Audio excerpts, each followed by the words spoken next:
পবিত্রানন্দজির লেখা চিঠিগুলো। তো এখানে 41 নম্বর চিঠি, বেদান্ত সাধনার 41 নম্বর চিঠি। চিঠিটা খুব ইন্টারেস্টিং চিঠি, বেশ মজার, একটু বড় আছে চিঠিটা। এই চিঠিটা থেকে আলোচনাটা করি। তো পবিত্রানন্দজি শুরু করছেন, যেমন আমাদের সংস্কার, বলছেন ঈশ্বরকে নিয়ে মঙ্গলময় ঈশ্বরের স্মরণ করে সমস্ত কিছু করা হয়। পবিত্রানন্দজি লিখছেন, শ্রী রামকৃষ্ণ শরণম, পুরুলিয়া, 13ই ডিসেম্বর 1983 সাল। 1983 সালে 13ই ডিসেম্বর চিঠিটা লিখছেন। এটা বেদান্ত সাধনার 41 নম্বর চিঠি। কল্যাণ ভাজন এসো প্রিয়,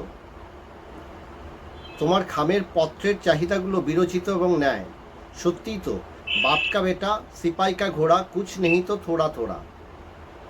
তো এখানে পবিত্রানন্দজি ভগবানকে চিঠিটা দিচ্ছেন যে তোমার চাহিদাগুলো বিরচিত। তো ভগবানের চাহিদা কি ছিল? জাগতিক কোনো চাহিদা নয়।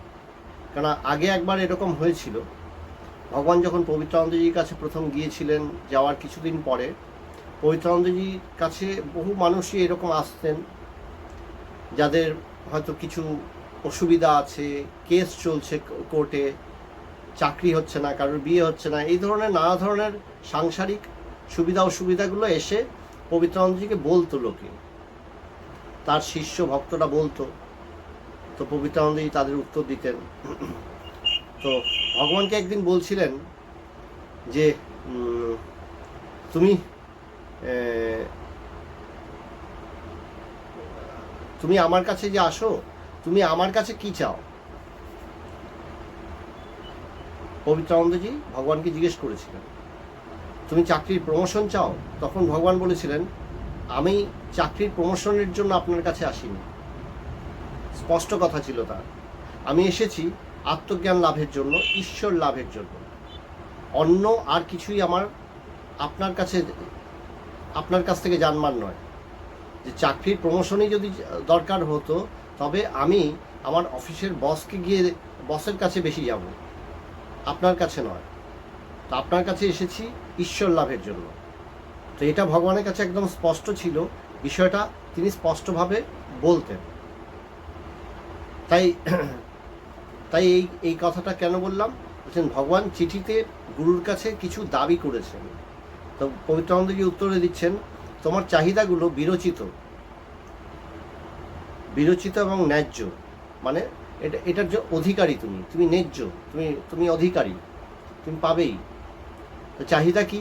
বলেন ভগবান তো স্পষ্টই বলেছিলেন যে আমার চাহিদা হচ্ছে ঈশ্বর অনুভূতি, আত্মজ্ঞান। তো এটা হচ্ছে তার চাহিদা। তো পবিত্রানন্দজি তাকে উৎসাহ দিলেন যে কি, বাপ কা বেটা সিপাই কা ঘোড়া কুছ নেই তো থোড়া থোড়া। সেটা একটা প্রবাদ আছে যে সিপাইয়ের ঘোড়া, বলছেন ঘোড়াও কিছু কম যায় না। সিপাই যেমন ঘোড়ার পিঠে চলে লড়াই করছে, যুদ্ধের ময়দানে অনেক শত্রুকে হত্যা করছে, ফলে ঘোড়াও কিছু কম যায় না। ঘোড়াও দেখা যাচ্ছে যে সেও তার খুরের আঘাতে অনেক মানুষকেই মেরে দিচ্ছে, অনেক শত্রুকেই বিনাশ করছে।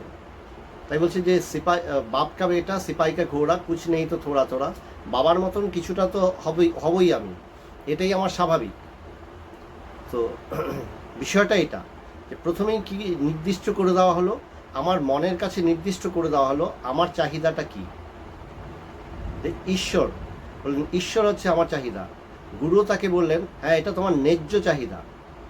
ন্যায্য চাহিদা মানে এটার যোগ্য তুমি, অর্থাৎ তুমি পাবে, এটা পাওয়ার যোগ্য তুমি। খুশি হলেন তিনি। এরপরে পবিত্রানন্দজি এই চিঠিটা, এই জায়গাটা খুব ইন্টারেস্টিং, এই কথাটা বুঝবার। তো লিখছেন, transference of power, transmission of thoughts, মানে শক্তির, চিন্তার প্রেরণ এবং শক্তির সঞ্চার, এইরূপ যাবতীয় টার্মগুলো আধ্যাত্মিক রাজত্বে ব্যবহৃত হয় বটে, কিন্তু ইহাদের তাৎপর্য খুব কম সাধকেরই হৃদয়ঙ্গম হয়। যে খুব কম সাধক সাধারণত এটা বুঝতে পারে যে কি ট্রান্সফারেন্স অফ পাওয়ার, শক্তি সঞ্চার। গুরু শিষ্যের মধ্যে শক্তি সঞ্চার ঘটাচ্ছেন। এটা আধ্যাত্মিক জগতে এই টার্মগুলো খুব ব্যবহার হয়, যে শক্তিপাত ঘটিয়েছেন, শক্তি সঞ্চার করেছেন, বা ট্রান্সমিশন অফ থটস। শিষ্যের মধ্যে গুরু যেন নিজের চিন্তা ভাবনাগুলোকে শিষ্যের মধ্যে চালিত করে দিয়েছেন। শিষ্য দেখছে আমার ভেতরে সেই গুরুর সেই চিন্তা ভাবনাগুলোই অটোমেটিক চালিত হচ্ছে, এসে গেছে। গুরু যেভাবে কথা চিন্তা করছেন, যেভাবে বলছেন, সেই চিন্তাগুলো যেন আমার ভেতর দিয়ে চালিত হচ্ছে, আমার ভেতর দিয়ে সেটা প্রকাশ হচ্ছে। তো শিষ্যের এই অনুভবগুলো হয়। তো বলছেন এগুলোর গূঢ়ার্থ খুব কম সাধক হৃদয়ঙ্গম করে।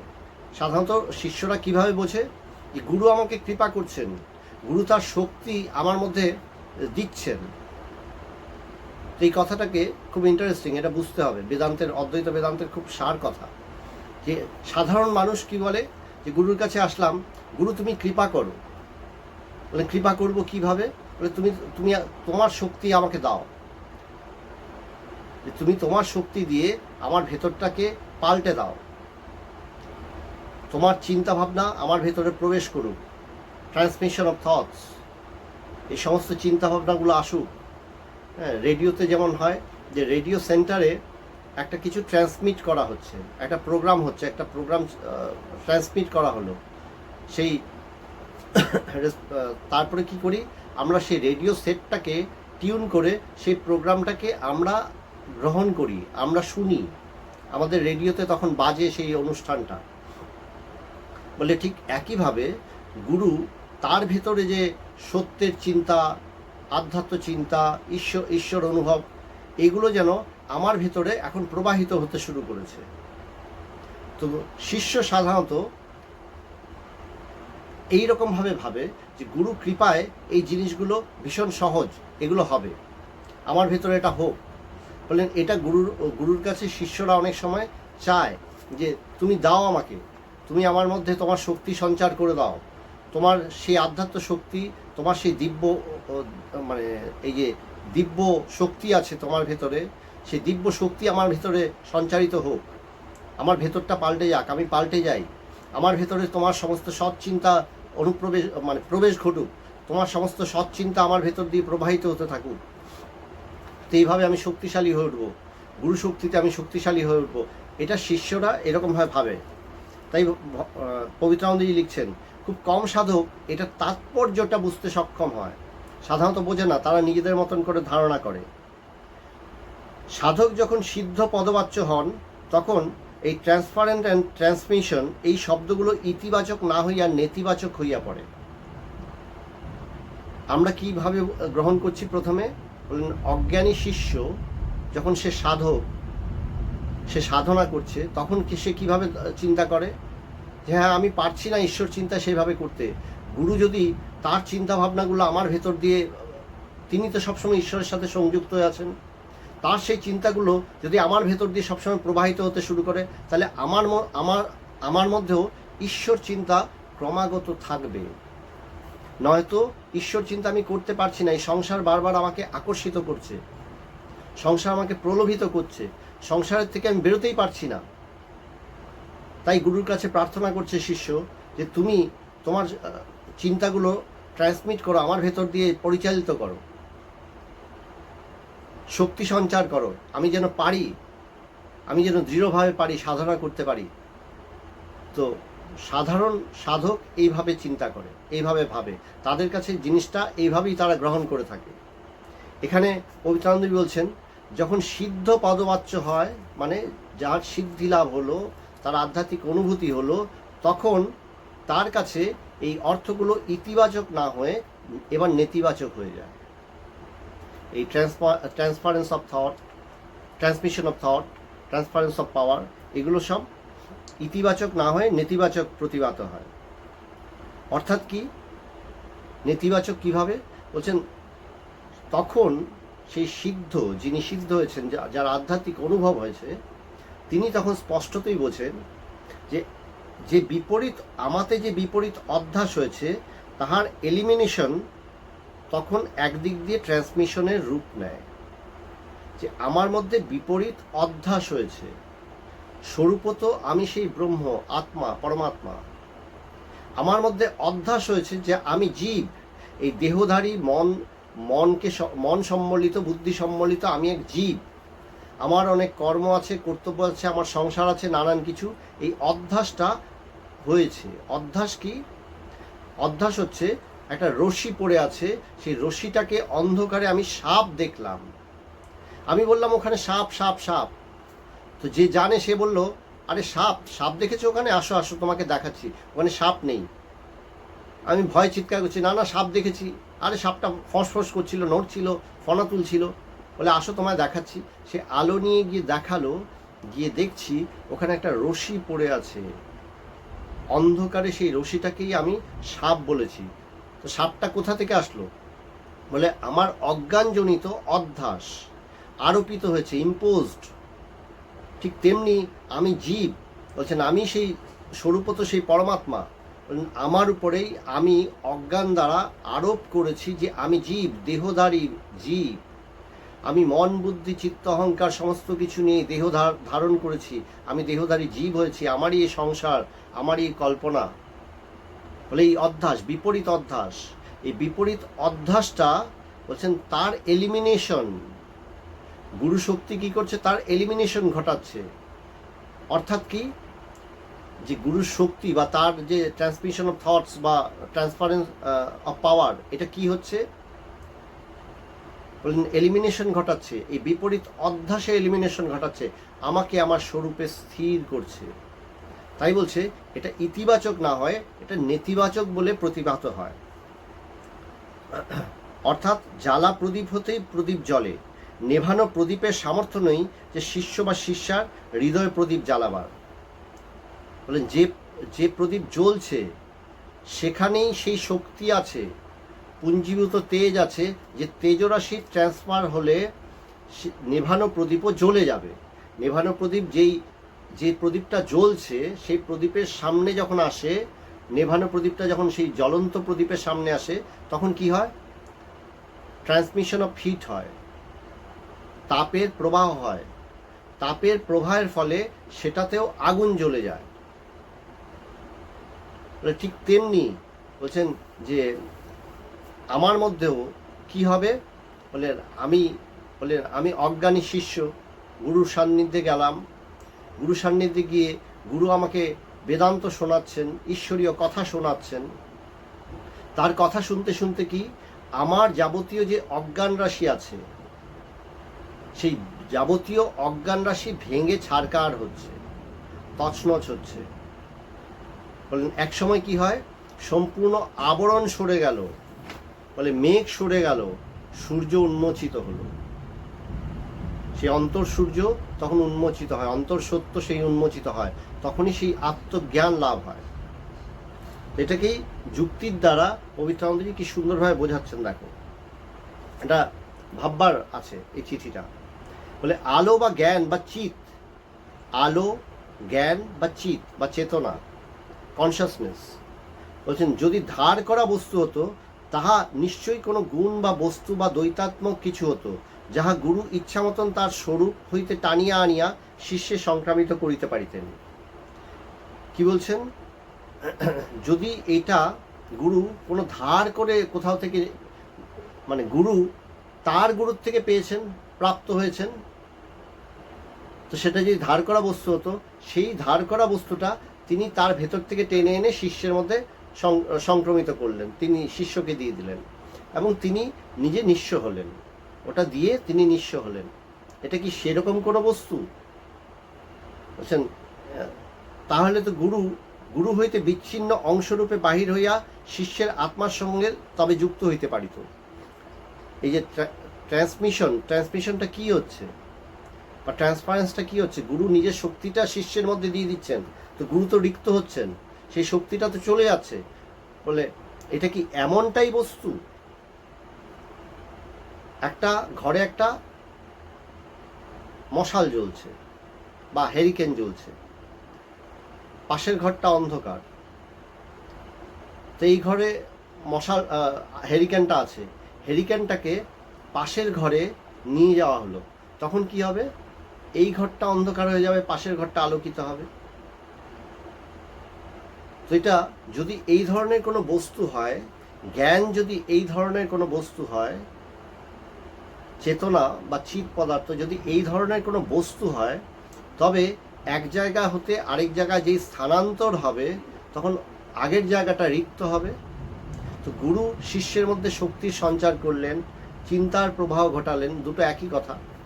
বলেন এই সৎচিন্তার প্রবাহ যখন হলো, বলেন তখন কি হচ্ছে, তখন তাহলে গুরু রিক্ত হলেন, গুরুর ভেতর থেকে এটা বিচ্ছিন্নভাবে চলে গেল, বিচ্ছিন্ন হলো এবং শিষ্যের মধ্যে প্রবেশ করলো। বলেন ব্যাপারটা কি তাই? তো পবিত্রানন্দ কি সুন্দর বলছেন এটা ভাববার। বলছেন যে এটা তো এমনটা হয় না, তাহলে গুরু হইতে বিচ্ছিন্ন অংশরূপে বাহির হইয়া শিষ্যের আত্মার সহিত এই চিত অংশ যুক্ত হইতে পারিত। তাই ক্রিয়ার দ্বারা সেই সত্য ব্রহ্মবস্তু প্রাপ্য বা আপ্য নয়, পরন্তু অপ্রাপ্যের ঠিক উল্টো, চিরপ্রাপ্ত আত্মা কখনো প্রাপ্ত বা প্রাপ্য হইবার নয়। এটাই প্রকৃত শাস্ত্র বা গুরু বলিয়া আসেন। গুরু কি বলেন? প্রকৃত গুরু কি বলেন? বলেন অনেক সময় গুরু, কিছু গুরু আছেন ব্যবসার খাতিরে, তারা বলেন যে হ্যাঁ আমি তোমাকে ঈশ্বর লাভ করিয়ে দেবো। ঠাকুর রামকৃষ্ণদেব একটা ছোট্ট সুন্দর গল্প আছে। বলে একজন খুব মা কালীর ভক্ত, সে মা মা করে। তা একবার এক তান্ত্রিকের সাথে দেখা হয়েছে, বলছে ঠিক আছে তুই মা মা করিস, তোকে আমি লাভ করিয়ে দেবো, মায়ের দর্শন পাবি। বলে ঠিক আছে। বলে কি করতে হবে? বলে অমাবস্যার দিন আসবি শ্মশানে, শ্মশানে একটা পুজো করব, সেখানে তোর মায়ের দর্শন হবে। তো সেই ভক্তটি খুব ভক্তি সহকারে শ্মশানে গেছে। শ্মশানে গিয়ে তান্ত্রিকের সাথে বসে সে কালী পুজো করছে। অন্ধকার শ্মশানে, কেউ নেই সেখানে, সেই যজ্ঞ হচ্ছে, ধুনি জ্বলছে, তো মন্ত্র উচ্চারণ হচ্ছে, পুজো হচ্ছে। তো হঠাৎ দেখা গেল সেই যজ্ঞের ধোঁয়ার ভেতর দিয়ে, অন্ধকারের মধ্যে আলো ছায়ার ভেতর দিয়ে, যজ্ঞের সেই সামান্য আলোর ভেতরে, আগুনের ভেতর দিয়ে দেখা যাচ্ছে যে সেই আগুনের আলোতে দেখা যাচ্ছে যে মা কালী এসে হাজির হয়েছেন। মা কালী এসে হাজির হয়েছেন, তাকে বলছেন যে হ্যাঁ তোর সাধনা আমি খুব প্রীত হয়েছি রে, বল তোর কি চাস, যা লাগে তাই। বলে মা আমার কিছু চাই না, শুধু তোমাকে চাই। তো বলছেন হ্যাঁ আমাকে তো পেলি, কিছু চাই না? বলে না কিছু চাই না। বলছে শুধু একটা প্রশ্ন আছে আমার। বলে কি প্রশ্ন? বলে মা তুমি তো আনন্দ স্বরূপিনী, তোমাকে লাভ করলে ভেতরে তো একটা তৃপ্তি হবে, আনন্দ মানে তৃপ্তি হবে, পরম তৃপ্তি হবে, যে আমি পরম কাঙ্ক্ষিত বস্তু সেই ঈশ্বরকে লাভ করেছি। তুমি পরিপূর্ণ স্বভাব, তুমি পরিপূর্ণ, পূর্ণ, তুমি পূর্ণ, সেই তোমাকে লাভ করলে আমিও তো পূর্ণ হব। আমার ভেতরে অতৃপ্তি আছে, কিন্তু তোমাকে আমি সাক্ষাৎ দেখছি, তুমি সামনে দাঁড়িয়ে আছো। তো সে মায়ের পা দুটো জড়িয়ে ধরেছে, জাপটে ধরেছে, শিষ্য জাপটে ধরে বলছে কিন্তু আমার ভেতরে সেই তৃপ্তি তো হচ্ছে না, সেই আনন্দ তো হচ্ছে না। তখন মা কালী বলছে ছাড় ছাড়, আমার পা ছাড়, এই টাকায় এইটুকুই হবে। তো এই ছোট্ট এই গল্প মানে কি? বলেন একজন মহিলাকে সেই তান্ত্রিক মা সাজিয়ে নিয়ে এসছে, মা সাজিয়ে নিয়ে এসেছে যে দেখ মা এসে গেছে, তোর সিদ্ধি হয়ে গেল, মায়ের দর্শন হয়ে গেল। তো শিষ্য যেই পা জাপটে ধরে বলছে না না তোমায় ছাড়বো না, সেই আনন্দ বা তৃপ্তি কেন হচ্ছে না আমার? দেখছে ধরা পড়ে গেছে, বলছে না না এই টাকা এইটুকুই হবে। তো ঠাকুরের গল্প, বলে কি সাংঘাতিক গল্প। তো বলছে যে অনেক সময় কিছু ইয়ে আছে, বলে কেউ যদি বলে আমি তোমাকে লাভ করিয়ে দেব, আমি তোমাকে দিয়ে দেব, বলেন তাহলে বুঝতে হবে জিনিসটা ঠিক হচ্ছে না। প্রকৃত গুরু বা শাস্ত্র কি বলছেন? গুরু বা শাস্ত্র একই কথা বলেন। সেই সদ্গুরু কি বলছেন?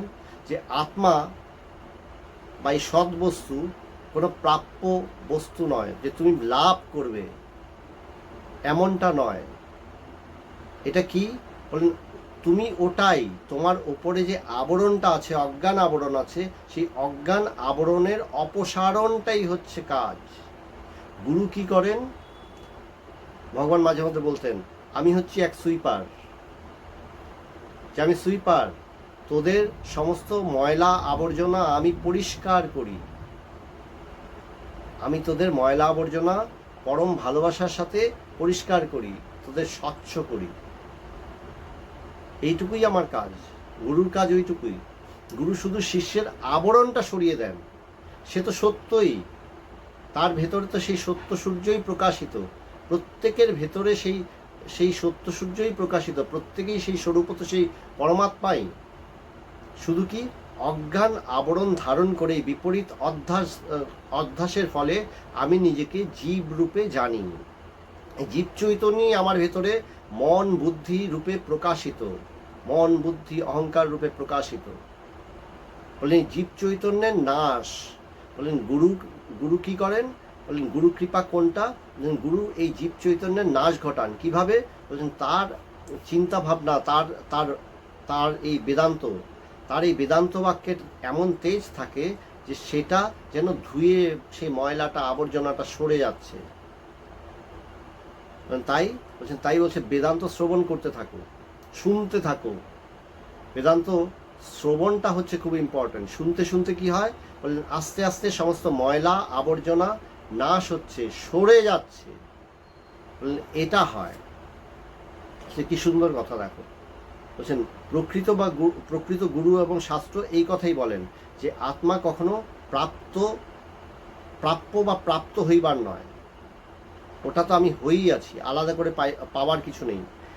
জ্ঞান ও আত্মা দুটি পৃথক অস্তিত্ব স্বীকার করিলে দ্বৈতাপত্তি হয়। এটা দ্বিতীয় অংশ এই চিঠিটার।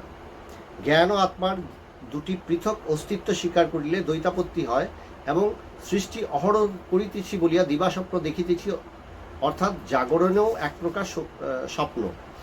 বলছেন কি যে সেই আত্মা মানে আমি নিজেকে চেতন স্বরূপ, এইটুকু ধারণা তো আমরা সাধারণত করি যে হ্যাঁ আমার মন আছে, আমার বুদ্ধি আছে, আমি ধারণা করতে পারি, আমি বুঝতে পারি, আমি অনুভব করার ক্ষমতা রাখি, অর্থাৎ আমার ভেতরে সেই চেতনার প্রকাশ আছে। এখন আমি তো নিজেকে কিভাবে জানছি? আমার এই চেতনা, আমার এই আমার জীবত্বটাই প্রকাশ করছে। আমি দেহধারী, আমার মন আছে, আমার সংসার আছে, এটাই আমার চেতনায় প্রকাশিত হচ্ছে। আমি যে সেই পরমাত্মা, এইভাবে আমার প্রকাশটা ঘটছে না। তাই আমার কাছে কি একটা দ্বৈত ভাব আছে যে আমি সেই চেতন স্বরূপ, আমি জীব চেতন, আমার চেতনা মধ্যে জীবত্বের প্রকাশ, এবং সেই শুদ্ধ পরমাত্মা বা আত্মা আলাদা, বিলক্ষণ আলাদা। বলেন এইভাবেই আমার মধ্যে প্রকাশিত হচ্ছে। বলেন তার ফলে কি আমার কাছে সংসারটা সত্য,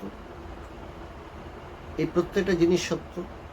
তো এখানে এই জিনিসটাকে পবিত্রানন্দজি ব্যাখ্যা করছেন যে স্বপ্ন থেকে জাগরিত হইয়া স্বপ্নকে মিথ্যা বুঝি। যেমন স্বপ্ন, ঘুমিয়ে পড়লাম, স্বপ্ন দেখছি, স্বপ্নের মধ্যে বাঘ দেখছি, বাঘ আসছে, আমাকে যে জেগেছিল সে ধাক্কা দিল, এই কি ভুলভাল স্বপ্ন দেখছো, চিৎকার করছো, ওঠো। ঘুমটা ভেঙে গেল, দেখলাম কোথায়, ভয় পাচ্ছিলাম, বাঘ কোথায়? বাঘ তো নেই, কিন্তু স্থির, আমি তো স্থির হয়ে আছি, কোথাও তো কিছু নেই, ওটা স্বপ্ন ছিল। সেই মুহূর্তে যেই জাগরণ ঘটলো তখন স্বপ্নকে মিথ্যা বলে জানি। মানে ঠিক সেই রকমভাবেই এই ব্যবহারিক জীবন, সকল জাগরণ যেটা, সেটা কি? সেটাও একটা লং অ্যান্ড প্রোটেক্টেড ইলনেস, একটা দিবা স্বপ্ন। মানে এটা একটা অসুস্থতা, একটা দীর্ঘায়িত অসুস্থতা। আমাদের যে ব্যবহারিক জীবন সেটাও একটা দীর্ঘায়িত অসুস্থতা মাত্র, যেখানে আমি সবসময় দিবা স্বপ্ন দেখছি। মানে এই জাগ্রত অবস্থা থেকেও আমি এই সংসারটাকেই সত্য বলে দেখছি। এটা বাস্তবিক তোমার দিবা স্বপ্ন। সংসার বলে কিছু হয় না, কিন্তু আমি সংসার তো দেখছি, সংসার ব্যবহার করছি, সংসারের প্রত্যেকটা জিনিস সত্য। আমার খিদে লাগলে খেতে হচ্ছে, আমার গরম লাগলে ফ্যান চালাতে হচ্ছে, আমার অসুখ করলে আমাকে ওষুধ খেতে হচ্ছে, আমাকে তো প্রত্যেকটা জিনিস করতে হচ্ছে। এই ব্যবহারিক সত্য, এটাকে আমি অস্বীকার করি কি করে? বলে অস্বীকার কি করে করি? যে আমার দেহ আছে, আমি দেহধারী। বলে আমার চেতনা এই দেহটাকেই সত্য বলে জানে, আমার চেতনা, আমার মন বুদ্ধি চিত্ত অহংকার এই প্রত্যেকটাকে সত্য বলে জানে। কেউ যদি আমাকে অপমান করে, আমার ব্যথা লাগে, আমি আহত হই, আমাকে আঘাত করলে, শারীরিকভাবে মানসিকভাবে আঘাত করলে আমি আহত হই, আমার দুঃখ হয়, আমার কষ্ট হয়, আমার আনন্দ হয় কেউ প্রশংসা করলে। প্রত্যেকটা জিনিস আমার কাছে ভীষণ সত্য। আমার সংসারের মধ্যে আমার অনেক চাওয়া পাওয়া আছে। যত চাওয়া পাওয়া বাড়ে তত সংসার বোধটাও আমার কাছে সত্য বলে বোধ হয়। যেমন দেখবে, তুমি কোথাও হোটেলে গেলে, এক রাতের জন্য একটা হোটেল রুম নিলে, সেই হোটেল রুমটার মধ্যে এক রাতের জন্য নিয়েছো, দেখবে আপনত্ব বোধ হবে না, কোনো মতে রাতটা কাটাবে, কাটিয়ে সকালবেলায় বেরিয়ে যাবে, বেরিয়ে চলে গেলে। কিন্তু ওই হোটেলটা যদি তুমি কোথাও যাও, গিয়ে 4 দিন 5 দিন থাকবে, সেই রুমটাই দেখবে তোমার তখন আপন রুম হয়ে যাবে। বলে না না, এখানে এসছি ঘুরতে, টেম্পোরারি, কিন্তু এটার মধ্যে একটা আপনত্ব চলে আসবে, এই রুমটা আমার রুম। তারপরে বলে এই সংসারও তাকিয়ে দেখো, সে ভাড়া বাড়িতেই যদি থাকো, ভাড়া বাড়িটা বলছেন যে কয়দিন সেই বাড়িতে ভাড়া থাকছো, সেই কয়দিন সেই বাড়িটা তোমার কাছে আপন, এটা আমার বাড়ি। বলে ঠিক তেমনি যত ব্যবহার বাড়ে, যত বেশি সময় ওটার সাথে কাটাই, তত সেটার মধ্যে একটা আপনত্ব তৈরি হয়। যত চাওয়া পাওয়া বাড়ে সংসারের, তত সেটার সংসারটা সত্য বলে প্রতিভাত হয়। বলে যে এটা আমার ঘর হলো, আমার ঘরটাকে আমি নতুন পর্দা দিয়ে সাজাই, ফার্নিচার দিয়ে সাজাই, এটা আনি সেটা আনি, কত কিছু করি, ভেঙে গেলে রিপেয়ার করি। নিজের বাড়ির প্রতি মমত্ব আরও বেড়ে যায়। ভাড়া বাড়ির থেকে নিজের বাড়ির মমত্বটা আরও বেড়ে গেল, আরও যেন দৃঢ় সত্য হয়ে উঠলো আমার কাছে। বললেন এভাবেই আমরা ব্যবহার করতে থাকি, ভুলে যাই যে এগুলো সবই আমার স্বপ্ন, দিবা স্বপ্ন, বুঝতেও পারি না। আমার কাছে প্রত্যেকটা মনে হয় বাড়িটা ভেঙে গেছে, এটা রিপেয়ার করতে হবে, এটা তো আমারই দায়িত্ব, আমারই কর্তব্য, এটাই তো সত্য। বলে হ্যাঁ, ব্যবহারিকভাবে এটাই সত্য, কিন্তু পারমার্থিক যে সত্য সেটাকে তুমি ধরতেই পারছো না, সেটা তোমার দিবা স্বপ্ন। যেদিন এই স্বপ্ন ভেঙে যাবে, বলেন যেমন স্বপ্নের মধ্যে তুমি যাই দেখো, ভালো মন্দ যাই দেখো, স্বপ্ন যেই ভেঙে গেল, ঘুম থেকে জেগে উঠলে তুমি জানো ওটা স্বপ্ন, দারুণ একটা স্বপ্ন দেখছিলে, সেই স্বপ্নটাও ভেঙে গেল। বলে ভালো স্বপ্ন দেখছিলাম, আনন্দ পাচ্ছিলাম, তৃপ্তি পাচ্ছিলাম, সেটা ভেঙে গেল। বলে ভেঙে গেল তো। বলে ঠিক তেমনি এই সংসারটাও তাই, কোনোটাই থাকবে না, সে ভালো হোক মন্দ হোক, কোনোটাই থাকবে না, সবই একসময় যাবে, চলে যাবে, কোনোটাই থাকবে না। বলে এটা আমরা বুঝি না। তো গুরু তাই বলছেন, কি পবিত্রানন্দজি লিখছেন, এটা একটা লং এবং প্রোটেক্টেড ইলনেস, এটা লম্বা অসুস্থতা, দীর্ঘায়িত একটা অসুস্থতা। এই যে সংসারটাকেই সত্য বলে বোধ করা, নিজেকে দেহবোধ, আমি জীব চেতন, আমার এই দেহ মন, এটা তোমার ইলনেস, অসুস্থতা। তো গুরু কি করেন, বলেন এটা কেটে যাবে কখন, যখন আমার পারমার্থিক জাগরণ হবে, সুস্থ মস্তিষ্কে সুস্থ প্রেমে সকলকে ব্রহ্মস্বরূপ তখনই দেখিতে পারব নিশ্চিত। তাই অসুস্থ শিষ্যকে গুরু প্রকৃত স্বাস্থ্য দান করেন। যে তুমি অসুস্থ, অজ্ঞানগ্রস্ত, তুমি অজ্ঞানগ্রস্ত হয়ে আছো, তুমি তাই বুঝতে পারছো না, সত্য বুঝতে পারছো না। গুরু স্নেহের সাথে, মমত্বের সাথে, ভালোবাসার সাথে তোমাকে বেদান্ত শুনিয়ে শুনিয়ে তোমাকে সুস্থ করছেন। গুরু কি করছেন, নিজের থেকে কিছু দিচ্ছেন, বলছেন না। বাস্তবিক কেমন, বলেন ছেলে মাঠে খেলতে গেছিল, এই যেমন 2 দিন আগে দোল গেল, দোলে আমরা প্রচুর রং মাখলাম, রং মেখে সব কালো ভূত হয়ে গেলাম, কেউ কাউকে চিনবার উপায় নেই। কয়েক বছর আগে ভগবানের সাথে আমরা দোল খেলেছিলাম, এমন রং খেলেছিলাম, পরে ছবি দেখে না নিজেরাই বুঝতে পারছি না কোনটা আমি। সবারই চেহারাগুলো কালো কালো, ওর মধ্যে কোথায় আমি বসেছিলাম মনেও নেই, যে কোনটা আমি বুঝতে পারছি না। ভালো করে দেখতে হচ্ছে, হ্যাঁ এটা আমি, রিকগনাইজ করতে একটু টাইম লাগছে। বলে হ্যাঁ, বলে ঠিক তেমনি, বলে সংসারেও আমরা এমনভাবে সংসারে মত্ত হয়ে আছি, এখানে আমি নিজেকে ভুলে গেছি। বললেন গুরু কি করলেন, বললেন বেদান্ত শুনিয়ে শুনিয়ে, বলে তোমাকে যেন স্নান করাচ্ছেন, সাবান ঘষে ঘষে পরিষ্কার করছেন। বললেন আস্তে আস্তে তোমার স্বরূপের প্রকাশ ঘটছে, বলে তুমি তোমার চেহারাটা, প্রকৃত চেহারা, তোমার স্বরূপ যেটা, সেটা উন্মোচিত হচ্ছে। গুরু ওইটাই করেন। তিনি তোমাকে আলাদা করে, তাই বলছেন আলাদা করে প্রাপ্য হওয়ার কিছু নেই। আমি ঈশ্বর লাভ করব মানে ঈশ্বরটাকে আলাদা করে বাইরের থেকে টেনে এনে ভেতরে বসাবো, তা নয়। বাস্তবিক ওটা আমার ভেতরেই আছে, শুধু কি ওটার দিকে আমার দৃষ্টি পড়ছে না। আমার দৃষ্টিটা সংসারের প্রতি আছে। সংসার থেকে গুরু দৃষ্টিটা টেনে নিয়ে সেই জায়গায় নিবদ্ধ করছেন, আর কি এমন এক অবস্থায় নিয়ে যাচ্ছেন যে অবস্থায় সংসারেরটা ছায়ামাত্র আমার ভেতরে আর প্রবেশ করছে না। তখন কি আমার ব্যবহারিক জগৎ থাকছে না?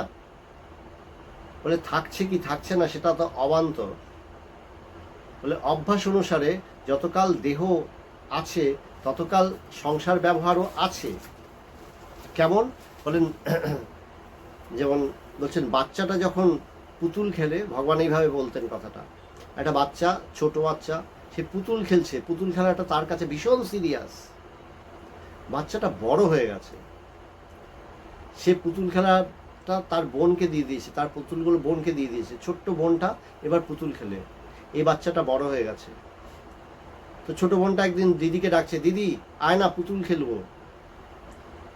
তো দিদি বসেছে, পুতুল খেলছে ছোট বোনের সাথে, কিন্তু সে জানে ওটা পুতুল খেলা। কিন্তু ছোট বোনটার কাছে কিন্তু সিরিয়াস। সে পুতুলের বিয়ে দিচ্ছে, বিয়ে দিয়ে কাঁদছে, হ্যাঁ আমার মেয়েটা চলে গেল, তার কাছে সিরিয়াস। ব্যবহারিক জগৎটাও ঠিক তেমনি জ্ঞানীর কাছে এক বাচ্চাদের খেলা মাত্র হয়ে যায়।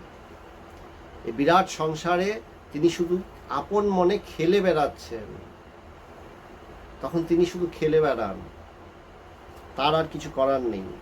তাই গুরু কি করছেন? গুরু প্রকৃতই অসুস্থ শিষ্যকে স্বাস্থ্য দান করছেন, অজ্ঞান আবরণ সরিয়ে। প্রদীপ সদাই দিদীপ্যমান, অহংকার রূপ আবরণ বা অজ্ঞান সরানোই হচ্ছে কাজ। গুরু এই কাজটা করেন যে তিনি অজ্ঞানটা সরিয়ে দেন, অন্ধকারটা সরিয়ে দেন। রজ্জু ও সাপের সম্বন্ধ দেখা মানেই রজ্জু ও সর্পের সম্বন্ধ না দেখা। মানে আমি যেই সাপ দেখছি, সাপ আর রশির মধ্যে সম্পর্ক কি, সম্বন্ধ কি? কোনো তো সম্বন্ধ নেই, কিন্তু আমি সাপ দেখছি। বলে যখন আমি রশিকে চিনলাম তখন আর সাপ দেখব না। তাই বলছেন যে রজ্জু আর সর্পের সম্বন্ধ দেখা মানে প্রকৃত জ্ঞান হলে কি হচ্ছে, রজ্জু আর সর্পের সম্বন্ধটা না দেখা, তখনই আমি সবসময় রজ্জুটাই দেখব। তেমনি আত্মা ও অনাত্মার সম্পর্ক দেখা মানে কোনো কালে আত্মা অনাত্মা হননি। রজ্জু না হলে সর্প বিতাড়িত সম্ভব নয়। মানে সাপটা ততকাল থাকবে যতকাল আমি রশিটা না দেখব। যে রশি দেখে নেব আর সাপ দেখতে পাবো না। তাই বলছেন রশিটা সাপ হয়নি, রশিটা রশিই রয়েছে, আমি সাপটা আরোপ করেছি। এই বিপরীত অধ্যাস, এই বিপরীত অধ্যাসে আমি জীব হয়েছি, দেহ ধারণ করেছি, আমার শরীর আছে, মন আছে, বুদ্ধি আছে, সংসার আছে, মাতা পিতা স্ত্রী স্বামী পুত্র কন্যা, ব্যবসা বাণিজ্য চাকরি বাকরি সংসার, কত কিছু আছে, অনেক সমস্যা আছে, অনেক ভালো লাগা আছে, অনেক স্বপ্ন আছে। বলে সব দিবা স্বপ্ন। গুরু কি করছেন? বলে বেদান্ত শুনিয়ে এই অজ্ঞান দূর করছেন। বলছেন ঠিক সত্যটা কি? বলছেন আত্মা না হলে অনাত্মার বিতারণ কি সম্ভব? বিতারণ সম্ভব নয়। বললেন তুমি যদি আত্মাই না হতে তাহলে কি অনাত্মাকে তাড়ানো যেত? ওটা যদি সাপই হতো তাহলে সাপটাকে আমি অন্যভাবে তাড়াতাম, এই সাপ যা যা লাঠি দিয়ে মেরে মেরে তাড়িয়ে দিতাম। গিয়ে কি দেখছি, সাপটা কোথায় গেল? আলো নিয়ে গেলাম, গিয়ে দেখছি কোথায় সাপ, এ তো রশি পড়ে আছে।